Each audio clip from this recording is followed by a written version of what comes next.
I disciple others.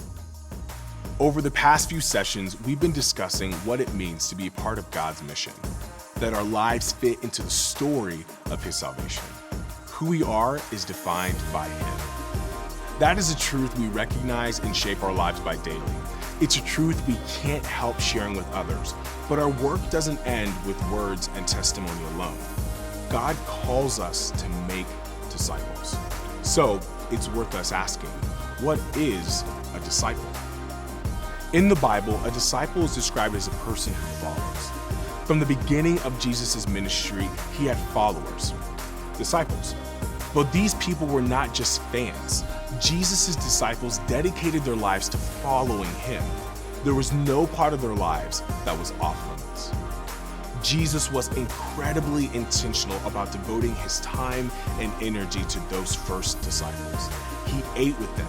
He traveled with them. He answered their questions and invited them into prayer. Jesus' life was their life, and they followed Him with focus and sacrifice. Jesus was never just about the crowd. He brought along men and women and taught them His way. Before Jesus ascended to heaven, He called those first disciples to make disciples of their own. Jesus' movement would replicate and multiply by the very means He taught them. Each believer would play a role in discipling others. Those disciples would be taught to follow Jesus and equipped to disciple others as well. Christian discipleship is not about acquiring our own followers. It's about following Christ and inviting others along with us. Do you remember when believers in Corinth began to brag about who they followed? Paul wrote, "Some of you are saying, I'm a follower of Paul. Others are saying, I follow Apollos, or I follow Peter." Paul would have none of it. We follow Christ. We help one another follow Him. We teach people to be His disciples, not our own. We point them to Jesus. When they have questions we can't answer, we go with them to His word and to prayer. We bring people along with us.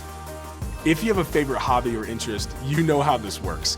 You can't help sharing it with people, encouraging them to give it a try themselves. Find a great restaurant, and you want to invite people to try it. See a great movie, and you're happy to see it again with a friend. Learn a new skill, and pretty soon you'll be telling someone else how they can do it too. When we find Christ, we can't help sharing Him, and we can't help inviting people to walk with us as we follow Him. We fulfill what Jesus entrusted us to do. We go and disciple others. I disciple others.